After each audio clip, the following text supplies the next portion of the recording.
magic on the cord. So, what they taught us in school isn't really the way it is. And that our senses are playing tricks on us. You just gotta wonder, what is this reality that we find ourselves in? Quantum physics says it's all just waves of information. Do I believe that? I hope so. Yikes! How I do my magic on the cord. Yeah, I always choose the Wonder Boy first. Well, Dr. Quantum says everybody's got it. Everybody's doing it. Doing it constantly. Each and every time you look. And here we are, the granddaddy of all quantum weirdness, the infamous double slit experiment.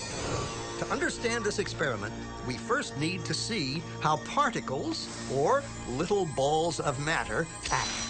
If we randomly shoot a small object, say a marble, at the screen, we see a pattern on the back wall where they went through the slit and hit.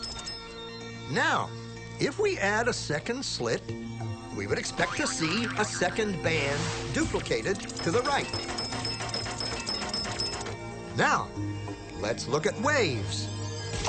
The waves hit the slit and radiate out, striking the back wall with the most intensity directly in line with the slit. The line of brightness on the back screen shows that intensity. This is similar to the line the marbles make. But when we add the second slit, something different happens. If the top of one wave meets the bottom of another wave, they cancel each other out. So now, there is an interference pattern on the back wall. Places where the two tops meet are the highest intensity, the bright lines, and where they cancel, there is nothing. So, when we throw things, that is, matter, through two slits, we get this, two bands of hits. And with waves, we get an interference pattern of many bands. Good so far. Now, let's go quantum.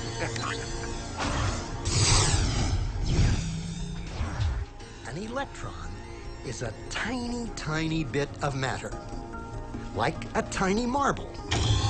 Let's fire a stream through one slit. It behaves just like the marble, a single band. So, if we shoot these tiny bits through two slits, we should get, like the marbles, two bands. What? An interference pattern. We fired electrons, tiny bits of matter through. But we get a pattern like waves, not like little marbles. How?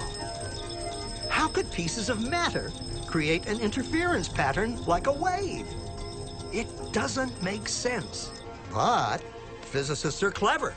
They thought, maybe those little balls are bouncing off each other and creating that pattern.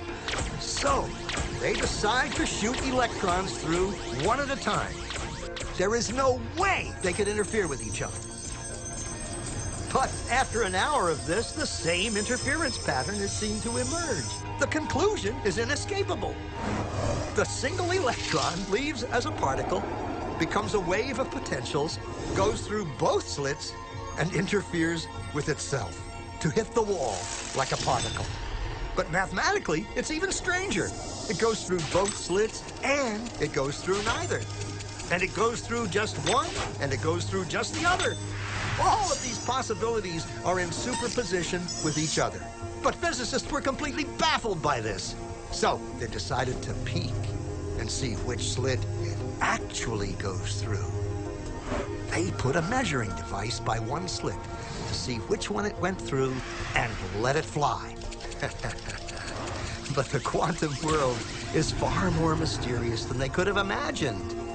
When they observed, the electron went back to behaving like a little marble.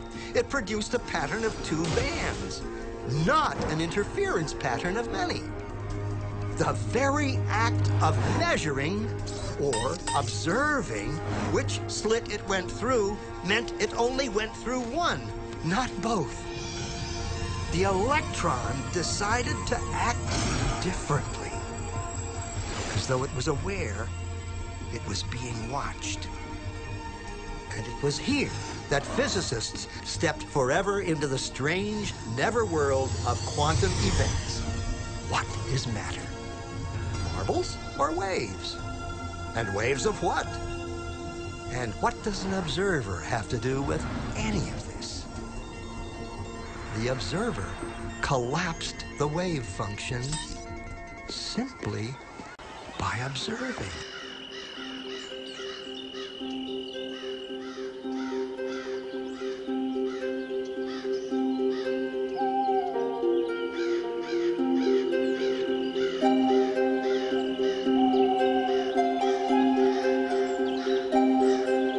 Pour le robot.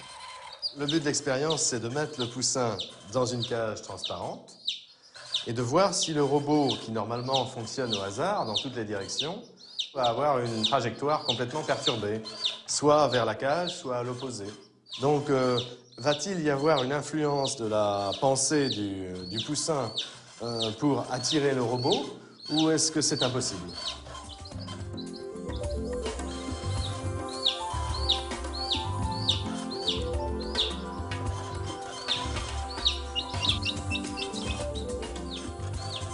Pour chaque expérience, la trajectoire du robot s'inscrit sur une feuille témoin. Normalement, les tracés sont totalement anarchiques, comme le veut le hasard. Mais là, on dirait que le robot sait où il va. Pendant 20 minutes, il s'approche doucement mais sûrement de la cage, comme s'il répondait aux appels désespérés du poussin. Apparemment, la volonté du petit oiseau a brisé la loi du hasard.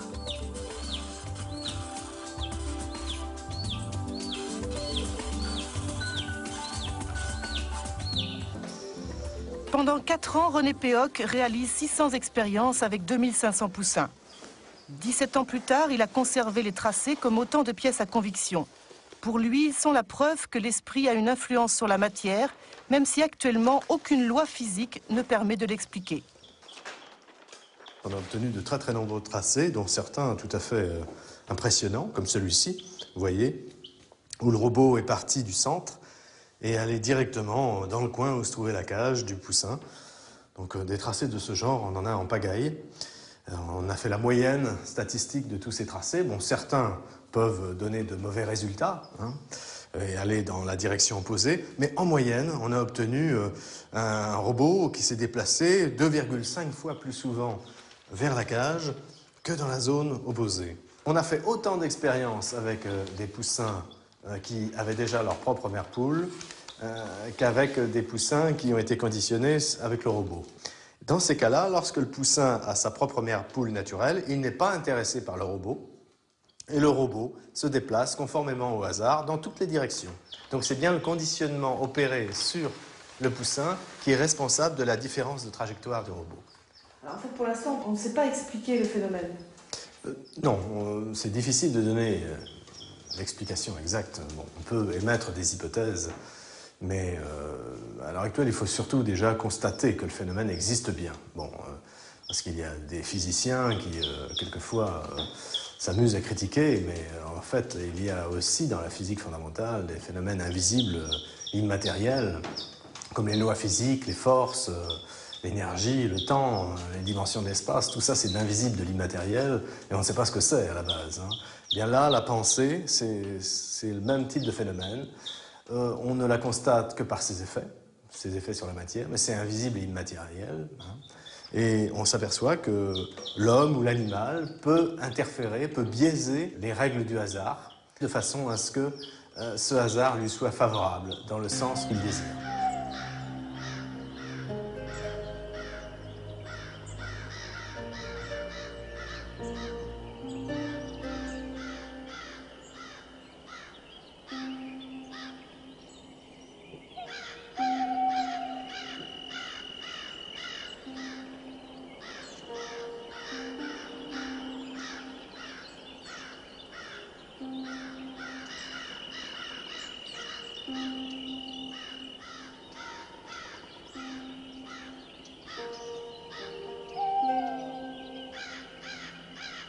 From what other people tell us. Ce que j'ai découvert, c'est que nos croyances viennent de ce que les autres nous disent.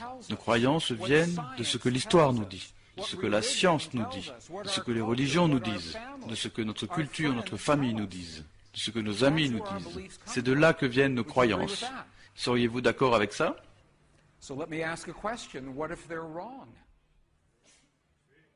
Alors, permettez-moi de vous poser une question. Et s'ils ont tort? Et si vous et moi basions notre vie sur des croyances erronées? Qu'est-ce que cela signifie pour nous? Quel est le pouvoir des croyances sur nous? Quel est leur pouvoir, vraiment?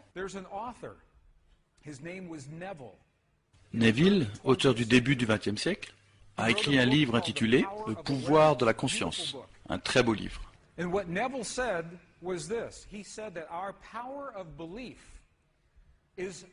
Ce que dit Neville est que le pouvoir de nos croyances est un pouvoir infini contre lequel aucune force terrestre ne peut prévaloir.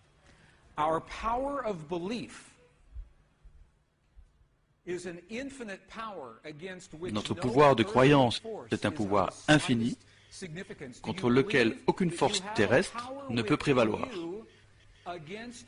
Pensez-vous que vous avez un pouvoir en vous contre lequel aucune force terrestre ne peut prévaloir? Pensez-vous que c'est possible? Permettez-moi de vous montrer quelques exemples. Permettez-moi de partager avec vous des exemples qui relèvent du miracle. Vous avez tous entendu parler de ces histoires miraculeuses. Voici l'histoire d'une femme qui a soulevé une voiture qui pesait 20 fois le poids de son corps pour libérer une personne qui était coincée sous une voiture après un accident. Vous avez déjà entendu des histoires similaires. Elle a libéré cette personne, elle l'a accompagnée à l'hôpital et elle a attendu dans la salle d'attente. Quand le médecin est sorti, il lui a dit « Cet homme vivra parce que vous avez soulevé la voiture et vous lui avez donc sauvé la vie. » Et en entendant ce qu'elle a dû faire pour sauver une vie, la femme s'est évanouie, car elle avait fait quelque chose qu'elle-même n'arrivait pas à y croire. Elle n'y avait plus pensé. Tout ce qu'elle avait dit alors, c'était « Tout ce que je savais, c'est que je devais libérer cet homme, et il n'y avait personne pour m'aider à ce moment-là. »